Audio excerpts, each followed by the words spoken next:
de Deus, ela permanece.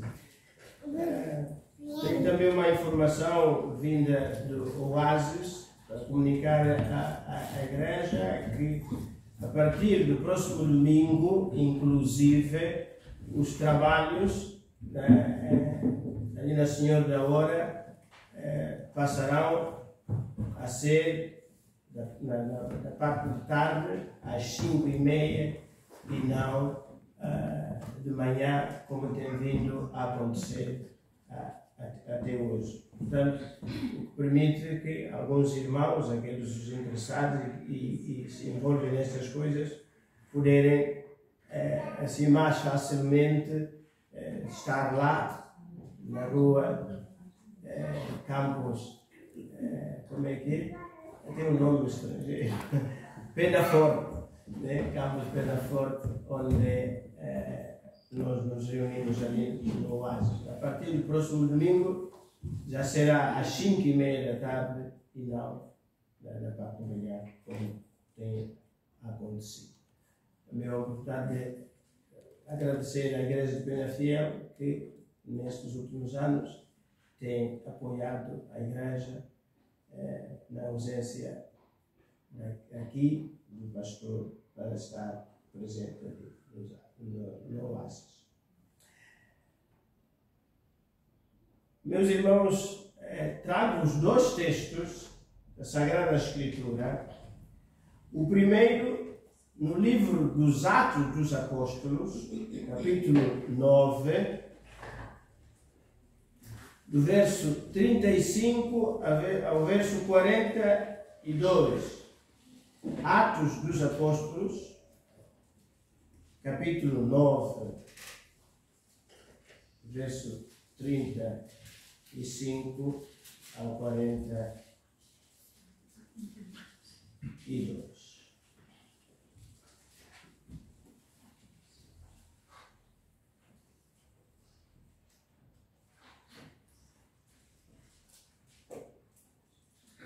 E viram-no todos os que habitavam em Lida e Sarona, os quais se converteram ao Senhor.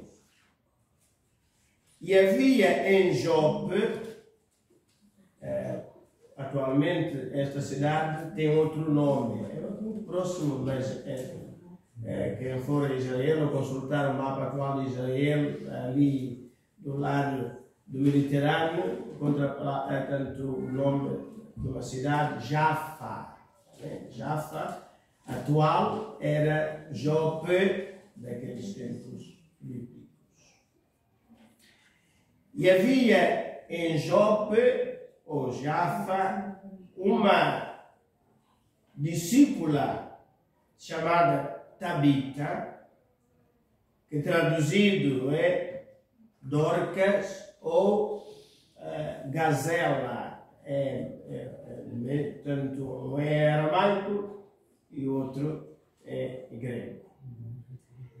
Esta senhora, de nome Dorcas, Tabita ou Gazela, é identificada aqui que, além de discípula de Jesus Cristo, claro, estava cheia de boas obras e esmolas que fazia. E aconteceu naqueles dias que, enfermando ela, a boa gente também fica doente. Boa gente também fica doente. Morreu. E tendo-a lavado, tanto prática normal naqueles tempos, e ainda hoje, tanto entre nós também, dar banho à pessoa que acaba de falecer, a depositaram no quarto alto. E como Lida era perto de Jope, ouvindo os discípulos que Pedro estava ali, o apóstolo Pedro, lhe mandaram 2 homens, rogando-lhe que não se demorasse em vir ter com eles. E levantando-se Pedro, foi com eles, e quando chegou, o levaram ao quarto alto, e todas as viúvas o rodearam chorando, e mostrando as túnicas e vestidos que Dorcas, ou Talita ou a Gazela fizera, meus irmãos, dá para sublinhar, né? Como no tempo antigo, fizera quando estava com elas. Mas Pedro, fazendo-as sair, todas, pôs-se de joelhos e orou, e voltando-se para o corpo disse: Tabita, levanta-te. E ela abriu os olhos e, vendo a Pedro, assentou-se. E ele, Pedro, dando-lhe a mão, a levantou e chamou os santos.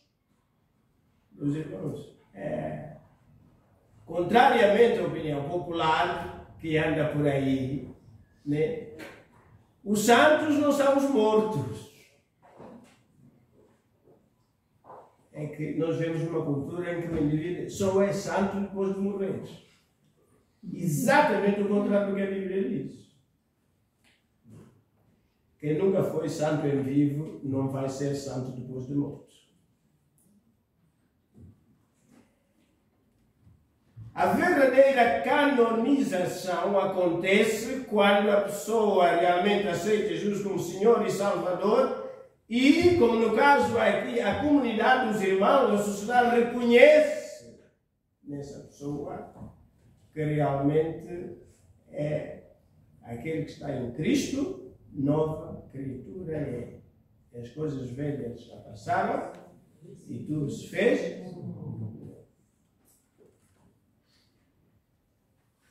Tomando, levantou-a e ela abriu os olhos e vendo a Pedro, assentou-se. E ele, 41, dando-lhe a mão, a levantou e, chamando os santos e as viúvas, apresentou-lhe a viva. E isto foi confirmado e celebrado por todos. E Pedro não ficou um bom tempo em Jope, em casa de um certo Simão, tinha como ofício curtir pés. Meus irmãos, nós temos a felicidade, como algumas línguas, no nosso idioma, na nossa língua, ter pelo menos uma palavra que não tem tradução em qualquer outro idioma ou língua. E já ouvi, toda a gente sabe qual é que a palavra? Saudade. Ora, que bom. E mesmo assim, com pouca convicção. A palavra? Saudade. Aleluia, graças a Deus. Palavra saudade. Não tem tradução, não há língua nenhuma que é capaz de traduzir. Pois é. Palavra saudade. Alguns dizem, sobretudo os poetas, que só o português é que sabe verdadeiramente o que significa saudade. E então nós estamos no mês de agosto, que é o mês por excelência da saudade. O Vilar Formoso está a abarrotar, né? Quintanilha está a abarrotar, né? Elvas está a abarrotar, né? Lá embaixo, perto de Vila Real, Santo Antônio, da mesma maneira. E os aeroportos igualmente. Por causa da saudade. E o tema, meus irmãos, esta manhã é muito importante. E compete ao cristão,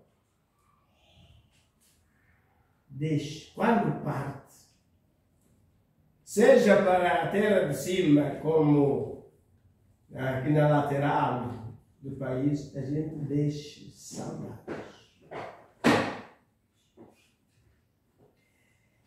Devia ser, portanto, uma realidade normal, natural, inerente à condição de cristão. Deixar saudades. Esta nossa irmã, naquele tempo, meus irmãos, sem ser nomeada por nenhuma assembleia de igreja, nenhuma reunião extraordinária, para empossá-la como diaconisa, como servidora, como zeladora. Naturalmente, Deus empossou-a porque Deus deu-lhe este dom, esta graça de agir conforme o impulso do Espírito, e ela organizou ali à sua maneira um lar de gente que precisava que ele desse. E quando soa a notícia agora que a irmã Dorcas está doente, os dias vão passando, olha que ela está pior do que ontem, do que há 2 dias. E finalmente, a Dorcas já foi chamada para os senhores. Levanta-se um pranto que ecoa pela cidade. Meus irmãos, na nossa condição de pastores, nós já assistimos, já participamos, já dirigimos vários funerais. É triste, mas há alguns funerais que realizamos, praticamente, o corpo, durante o tempo todo de velório, esteve entregue à casa, aos passos. Quase ninguém esteve presente. E a pergunta é, provavelmente a pessoa não deixou saudades. Foi esquecida antes de morrer. Mas com o nosso irmão Dorcas não aconteceu isso. Quando Pedro chega, um conjunto de pessoas, particularmente senhoras, levam consigo provas, evidências de que aquela senhora, a sua ausência, tinha criado, não só nos seus corações e mentes, mas uma cratera, um buraco, um buracão difícil de preencher. E elas choravam copiosamente, diz o texto, que mostrando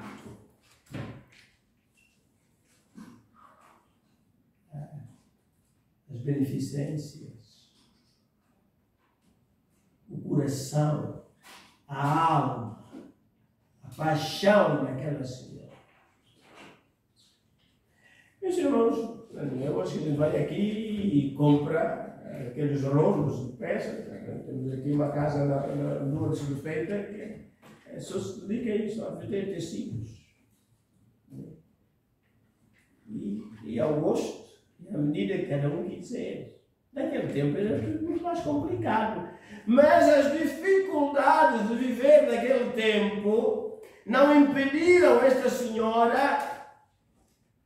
Mas o Dr. Lucas, que escreve este texto, chama-nos a atenção de que, antes de falar do trabalho que esta senhora fazia, ela é apresentada aqui no verso 36, que era uma discípula. E é exatamente nesse sentido que o sentido bíblico traz as coisas. Portanto, que a gente se converte, obra da graça e do Espírito Santo, e então produz fruto. Diz Jesus que está em Mateus 25, né? Que pelos nossos frutos seremos conhecidos. E o apóstolo Tiago vai mais longe. Meus irmãos, o que é que o Tiago diz? Carta de Tiago, capítulo 2. Tiago, capítulo 2, verso 8 e 9, diz o seguinte.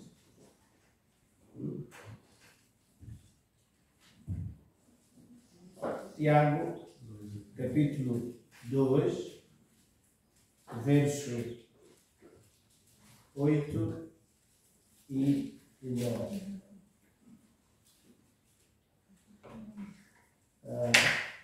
O apontamento não está bem. Ele diz que capítulo 2, 14 a 16. Perdão. Capítulo 2, verso 14 e 16. Diz o 14. Meus irmãos, que aproveite se alguém disser que tem fé e não tiver as obras? Porventura a fé pode salvá-lo? É verdade que sim. Em Efésios capítulo 2, verso 8 até 9, que pela graça somos salvos por meio da fé. E isto não vem de nós, nem vem das obras, para que ninguém se glorie. Mas, conjugando com o texto de Mateus 25, porque há pouco citamos, o próprio Jesus Cristo diz aqui, que é pelos seus frutos. E então, Tiago, verso 15 diz, e se o irmão ou a irmã estiver nu, e tiver falta de mantimento cotidiano, e algum de vós lhe disser, ide em paz, aquentai-vos e fartai-vos, e lhe não derdes as coisas necessárias para o corpo, que proveito virá daí? Assim também a fé, se não tiver as obras, é morta em si mesma. A Tabita, ou a Dorcas, ou a Gazela, não tinha ainda acesso à carta de Tiago. Mas como discípula, e olhou para aquelas viúvas, aquela gente carente, e disse, não, eu tenho que fazer alguma coisa. Meus irmãos, o tempo não nos permite ir mais longe, mas trago-vos um outro exemplo. Segundo Crônicas, capítulo 21, para contrastar. Segundo Crônicas, capítulo 21. Para que no fim cada um de nós escolha qual desses dois exemplos quer seguir, ou tem seguido, ou vai querer seguir. Segundo Crônicas, capítulo 21, a partir do verso 19. Devíamos começar mais atrás, mas não vai ser. Mas os irmãos em casa leiam, por favor, o capítulo todo, o capítulo 21. Mas só a partir do verso 19. Trata-se aqui de um rei chamado Jorão. E sucedeu que depois de muitos dias, e chegado que foi o fim de 2 anos, saíram nas entranhas com a doença. Este homem foi castigado por Deus, este rei, né? E teve uma doença que não está especificada, mas que os médicos eventualmente poderão ter possibilidade de chegar lá, né? Arrebentaram-lhe as entranhas, e diz que morreu de más enfermidades. A Tabita morreu e o Jorão morreu. A Tabita teve gente a chorar por ela, e este rei morreu de más enfermidades. E o seu povo lhe não queimou aromas. Naquele tempo, este rei, o rei morre, né? E o povo não faz exéquias fúnebres, não cumpre o protocolo, aquilo que estava estabelecido nós ouvimos, quando morreu a rainha Isabel II. A pompa e a circunstância, né, é a preocupação de se cumprir as normas que já vem desde o século não sei quê. Mas este rei morreu e o protocolo desapareceu. Ninguém quis chegar à frente e dizer, bem, olha, os manuais dizem isto e aquilo, aquilo outro. Meus irmãos, dá que pensar.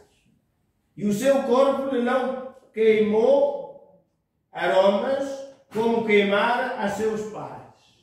Os pais também eram reis. Verso 20. E ele, da idade de 32 anos, quando começou a reinar, e reinou em Jerusalém 8 anos. Portanto, o homem tem 40 anos. Morreu com 40 anos. E foi-se. Meus irmãos, o que é que diz a seguir? Sem deixar de ser saudades. Né? Sem deixar o quê? Sem deixar o quê? Ah, meus irmãos, a minha Bíblia é um bocado diferente dos irmãos. Sem deixar o quê? Ah. Algumas. Sem deixar saudades. É igual a Dorcas? Oh, meus irmãos. É igual a Dorcas? Não. Há irmãos que ainda hesitam. Nesta altura do campeonato, como costuma dizer, a diferença é muito clara. Dorcas tem gente que está ali toda destroçada.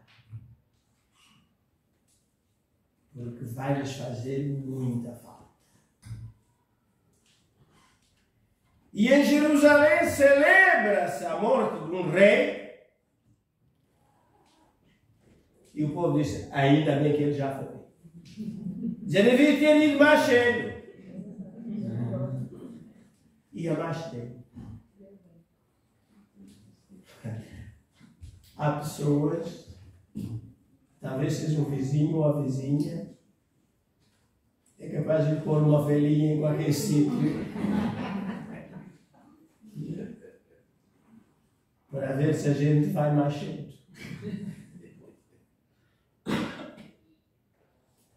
É triste, muito triste. E foi-se sem deixar de si saudades alguma. E meus irmãos, vejam a seguir, diz, e o sepultaram na cidade de Davi, porém, não.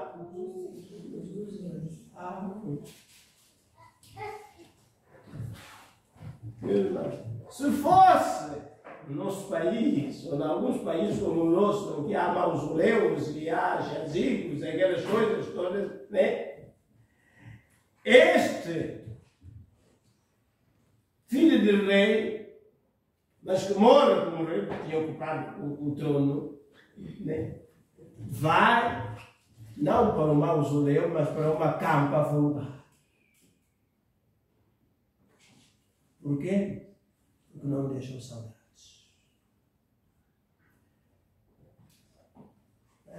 Nem é preciso dizer mais nada. Acho que estes dois exemplos estão diante de nós para cada um escolher, refletir. E se há algo que eu tenho de mudar, meus irmãos, ainda estamos a tempo. Antes que sejamos enterrados, como foi enterrado o rei João, sem deixar saudades. Que Deus nos ajude. Meus irmãos, a seguir diz-nos Jesus Cristo que em memória de mim, Jesus Cristo deixou saudades. Há mais de 2000 anos, nós ainda celebramos a comunhão e fazemos em memória dele. E os primeiros cristãos, lá no Apocalipse, capítulo 22, diz, né, uma das orações mais proferidas e preferidas por eles era Maranata, ora vem, Senhor. Se alguém deixa saudades, é que a gente quer que venha outra vez. Jesus deixou e ainda deixa saudades. E em memória dele, em lembrança dele. Nós não queremos apagá-lo da história. Das nossas vidas, das nossas congregações, das nossas famílias. Vamos ao pão, bebamos o cálice, em memória daquele cuja saudade vai continuar a ser sentida e vivida por cada um de nós. Amém? Amém.